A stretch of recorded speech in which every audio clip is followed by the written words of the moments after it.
Hi, this is Hayata Takashita. Today, I want to talk about the study guides for the Salesforce certification exams. Um, I am a big proponent of using those as the primary resource for studying for these exams. What I'm going to do today is go over the Certified Sales Cloud Consultant Study Guide. Just kind of go over it and tell you guys what I see in there and how I analyze the study guide.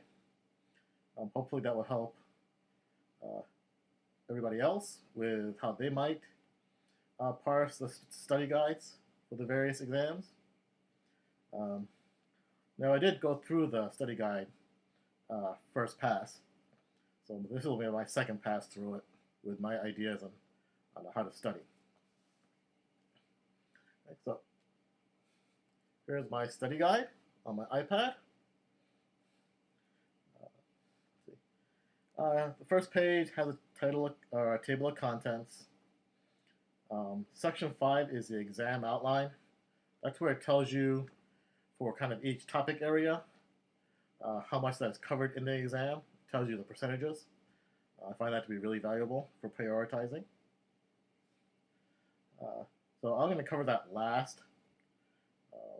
First, talk about the other 5 sections here.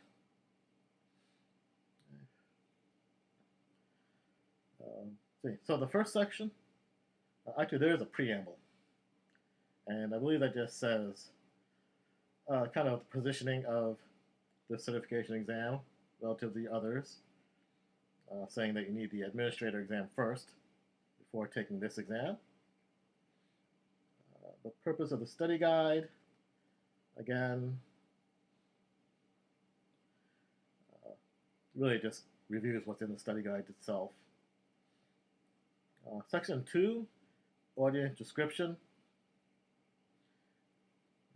This mostly had, again, saying this is for consultants. It also has a tidbit about a certified consultant has 2 to 5 years of senior business analyst experience and outlines some of the skills you're expected to have. I'd say 2 to 5 years is about right.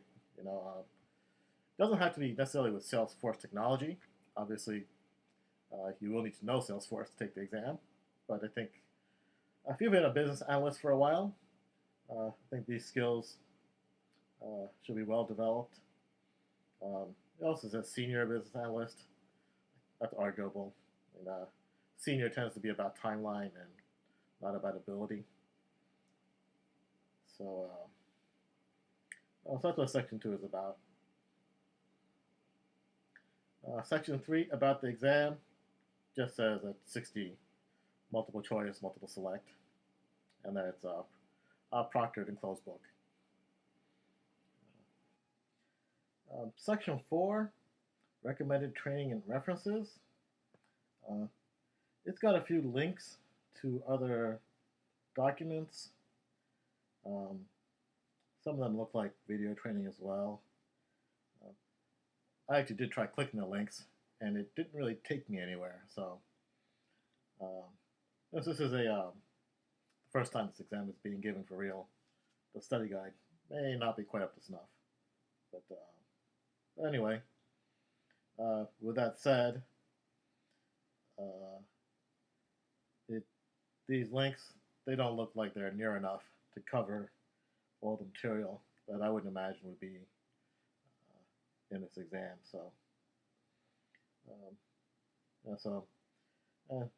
It actually says that in the last paragraph. So, they're trying to give you some guidance on places to start that will probably raise more questions. They need to then further do more research. But Section 5 is really where you want to go to get the details of what's in the exam. Section 5, that's the exam outline. I'll skip that for the moment. Section 6 talks about maintaining the certification. That's $100 that you pay every year Now, it's not quite clear. I've actually heard more often that the $100 you pay for the admin certification, right, and keeping maintained on that certification takes care of recertifying or keeping your certification with the Sales Cloud. But you know, I guess I should be prepared to pay another $100 on top of the original $100. But that's okay. You know, I certainly do make more than $200 by being certified.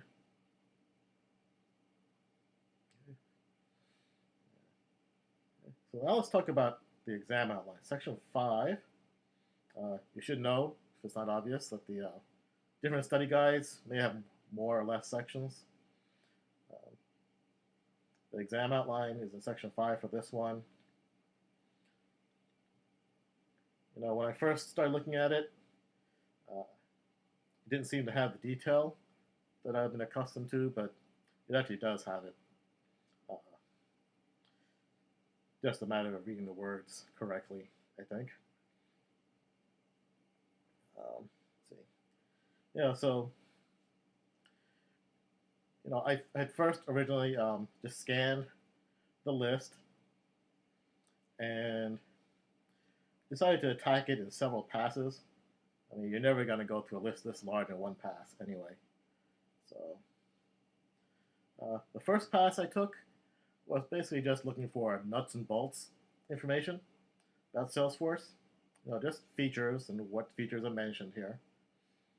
And when I went through it, I did notice a few things that I needed to brush up on. One was Salesforce Online, or I'm sorry, Salesforce Offline. Yeah, that's the addition that I think it allows you to cache data on your local PC. That's what I think it is, and obviously that's why I need to brush up on it. Let's see. There were a couple of other things I need to look up. You know, campaign influence was another one that popped up. I mean, I've done my share of campaigns, but the influence part, you have to look that up. Then I think like one or two more really basic things like that I need to cover. Mostly because a lot of customers just never really get that far. Yeah. So that's my first pass for nuts and bolts stuff. The second pass, I'm looking at business analyst stuff. For example, there's given a set of requirements, design a sales process from lead generation to deal closure.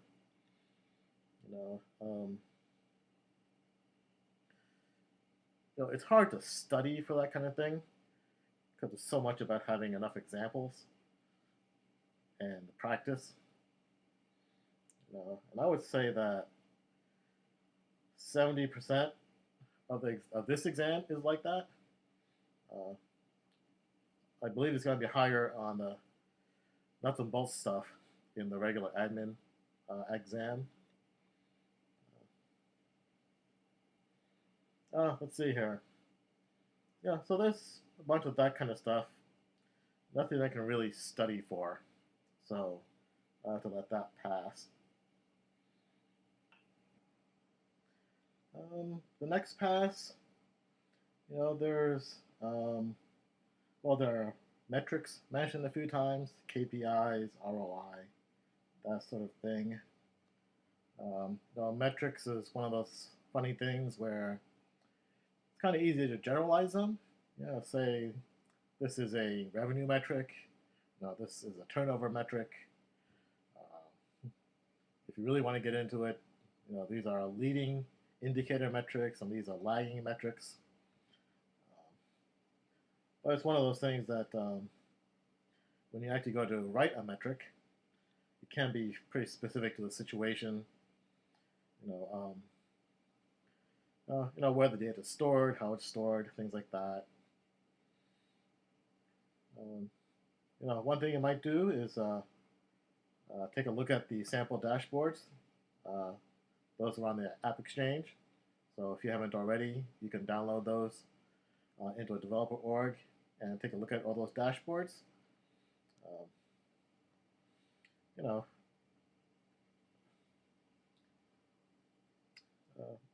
I'll probably give them a once over again. You know, again, it's one of those things where just having lots of examples is a good way to study for them. Let's see.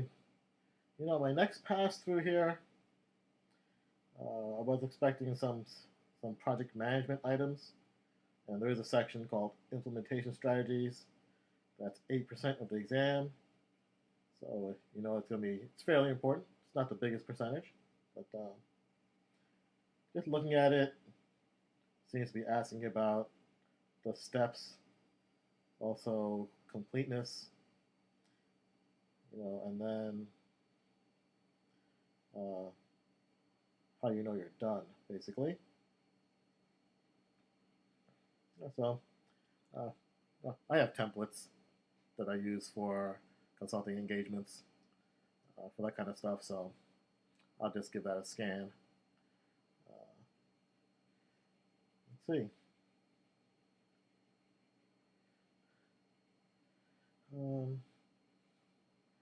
Now I was kind of expecting, I guess I was expecting kind of a couple of things. Uh, One is that I didn't see anything in here about sales channels. You know, maybe that's covered on the partner portal, but you can have like inside sales, outside sales, things like that. And it comes into play with the record types. Right? Record types allow you to provide a different kind of look or feel to different departments.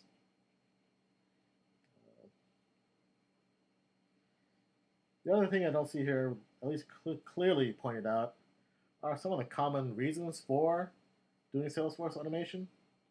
Whatever it is, one version of the truth, better process tracking, things like that. I bet you it's in here, just in a general term, though. Like there's a term called business challenges at the very beginning of this list. So that's probably what that's referring to. Yeah, yeah. Nothing really super high level strategy in here, though, I wouldn't think. Um, I don't think there'll be any questions like figuring out how many people you need in the sales department, things like that. So that's my pass through this study guide for Sales Cloud. I only ended up with 8 things or so to look at. Now it's based on my personal experience and knowledge.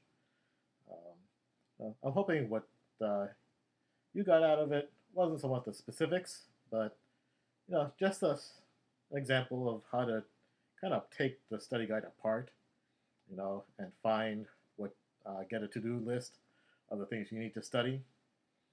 So, hope this example helps. Uh, so that's all I had to say.